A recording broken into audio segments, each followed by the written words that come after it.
Well, if you tuned in today to think that I'm going to be talking about Pentecostal healing meetings held in tents across the country for the decades and decades, where they've raked in millions of dollars and they haven't understood the word doctrine one time, or Joel Osteen, who couldn't spell the word doctrine.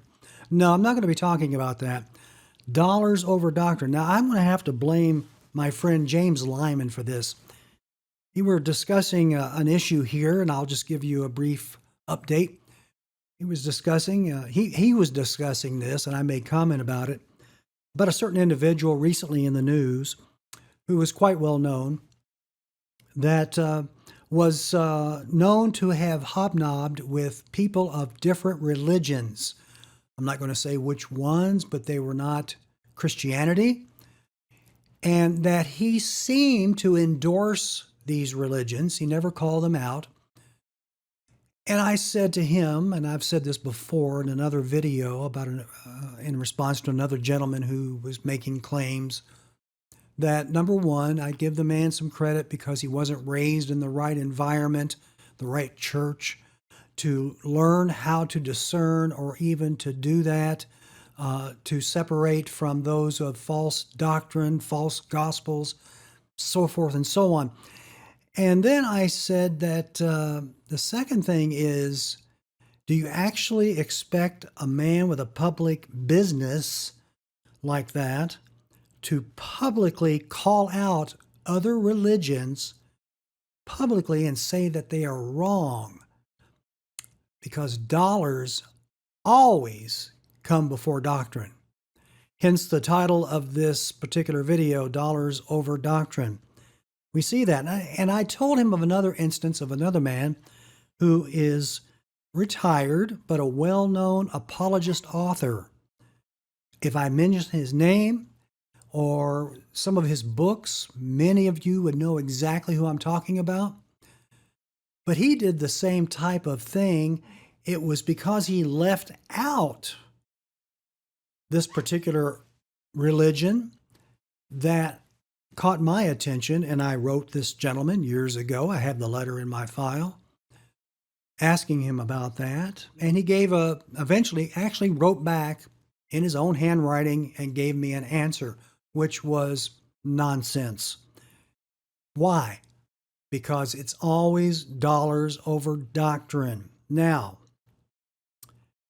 you say, Brother David, we're talking about people that are not in our camp. I'm an independent Baptist. Possibly you are. If you're not an independent Baptist, maybe you're a Bible believer in another group.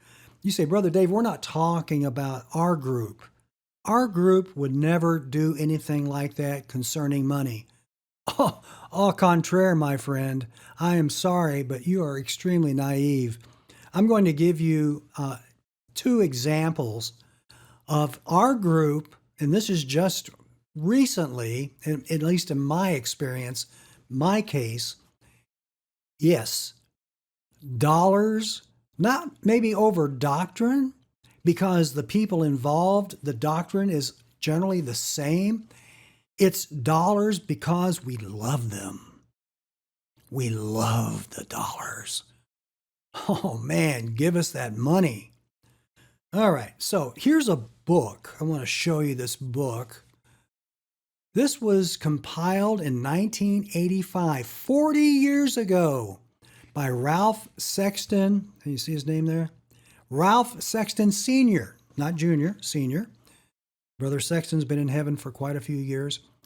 He wrote this book, or edited this book. It's a compilation of short stories by evangelists telling how that churches, camps, and conference centers, they are thieves, rogues, and rip-off artists. If you can find this book, buy it. It is extremely rare. Let me show you the cover again. And it's that thick. You could read it in 30 minutes, and you will enjoy it, no doubt. It might upset you. I think it probably upset me the first time I read it. But dollars, it doesn't matter if it's dollars over doctrine or just dollars because we love dollars. The things we'll do to make money. even in Baptist circles. Oh, yes, please. Let me read you. I'm going to read it. I'm not going to put it up on screen and retype all this. I'm just going to read it to you. So consider this part like being an audio book. Book of the Month Club. Here we go. This one is called The Air Conditioner, written by Dr. J. Harold Smith. Now, most of you, depending on your age, you know who J. Harold Smith is. Yeah, he's in glory now, but he wrote this short little article and it was included in the book. It's entitled The Air Conditioner. It says, I was in a little country church holding a revival Monday through Sunday evening. Every night, the pastor made a real appeal for the love offering, and the people gave liberally. There was not one night we could seat all of the people in the congregation, standing room only. On Sunday night, after the last service, the pastor said, Brother Smith, would you go to my home and wait there for me a few minutes? So the pastor's wife, one of the deacons, and his wife and a few more friends went over to the house for refreshments at about 9:15 p.m. We waited for the pastor until 10 o'clock. The pastor did not come home. 10:30 came and went. Finally, at 11 o'clock, the pastor arrived at the house and asked if I would be willing to go back to the church with him for just a moment.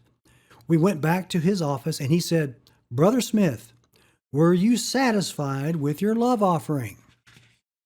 I said, I have not looked at it yet. I took out the envelope and found $200. If this is what the people have given, I am happy and satisfied with it. The pastor said, we have been here for over 2.5 hours arguing, fussing, and debating about the offering. One of the deacons wanted to know how much the offering was, and I told him $200. He said, that cannot be. I gave $300. My son-in-law and daughter gave $100, and my other daughter gave $100, so the offering should have been $500 if no one else gave a penny.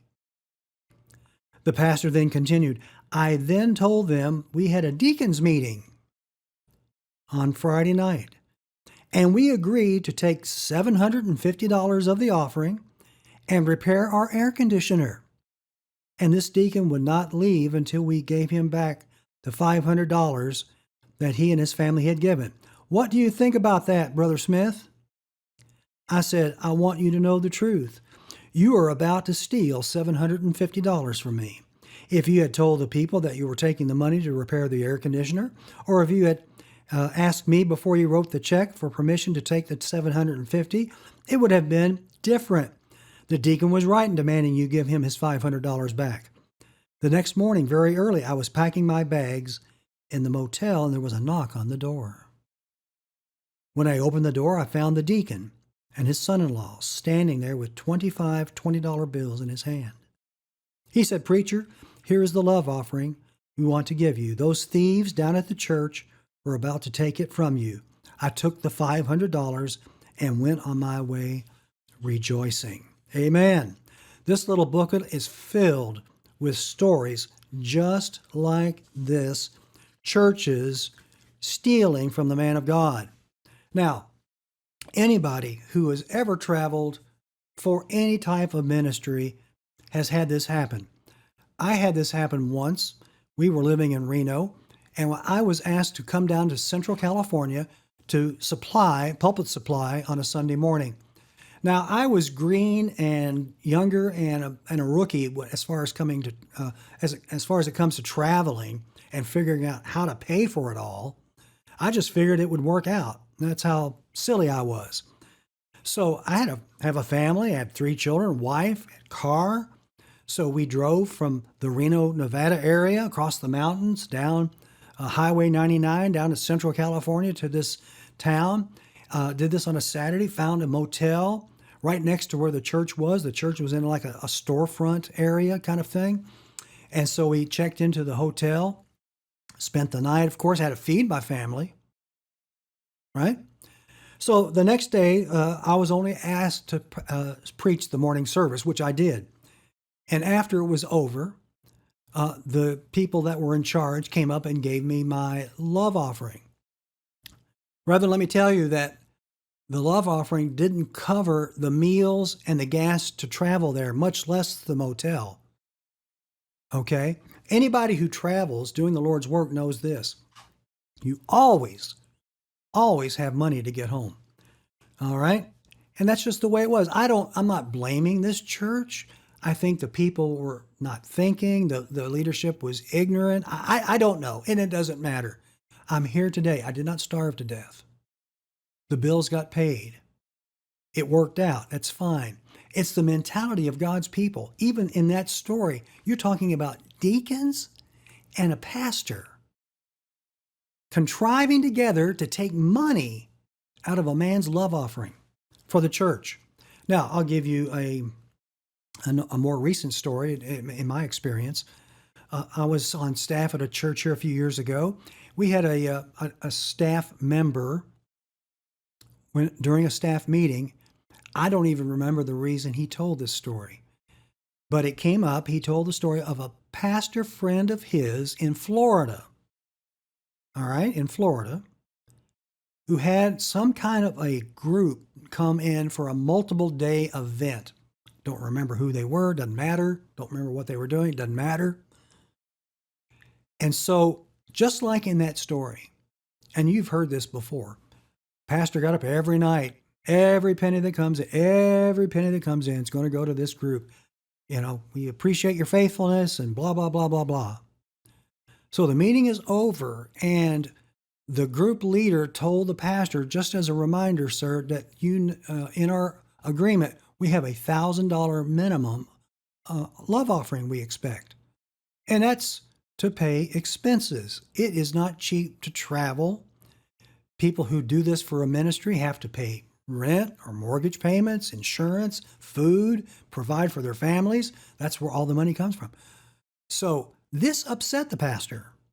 And so he told the treasurer, write them a check for $1,000. How much was the offering? It was over $6,000. Now, this staff member was telling this story in a jovial manner, like, if I want to hear this is a great story. Listen to this one. You know, my pastor friend did, and this is what happened, and he gave him the check for $1,000. And I was sitting there stone-faced, listening to it. And when he was done, I said, okay, so did he give back the rest of the money? And man, when I said that, boy, his face just turned to like, what? What? Yeah, where the rest of the money, did he give it back to the people? I said, of course you know he didn't. That money went right in the church treasury. I said, brother, I'm sorry, but from the story you just told me, your pastor friend probably deserves to go to jail. He just committed fraud. And anyway, the tone changed in the meeting. You know, it didn't go over too well. This is the attitude of Christians. You know, we make jokes about stealing money from people. It's just not right. It's not right. So that's all I've got for you. Dollars over doctrine. Oh, yeah. Or dollars just because we love them. Oh, we got to have those dollars. And let me just something on the side here. I showed you this book. Well, that's the second copy. This is my first original copy of this book. You see the cover? Does it look funny to you? I let a pastor friend in Nevada borrow the book. I thought he would enjoy it. I think he did enjoy it. When he brought it back to me, this is the way he handed it to me. It looked just like this one. But he returned it, it looked like this one. He didn't say a word about it. I got the book and I'm like, what happened to my book? Oh, well, the dog got a hold of it. That was it. That was it. He never said, I'm sorry. He never said, can I buy you another copy? He never apologized for it. If I hadn't have asked, he wouldn't have said anything about it. This is a man that I knew. Friends, we have to be better than this. Now, I'm not going to change churches by this video. It's not going to, this kind of thing, this kind of corruption is going to go on until Jesus comes. They love dollars. They love dollars. So dollars over doctrine. Yeah, yeah, yeah. I mean, Benny Hinn, he loves those dollars. He hasn't preached doctrine a day of his life. Joel Osteen, oh yeah. Now that's a different camp. Hey, that's not our camp. Yeah, our camp's got problems too. I hope you've enjoyed this video. If you do, like and subscribe. We'll have more from it for you in the future. Thanks so much again and for watching The Third Rail.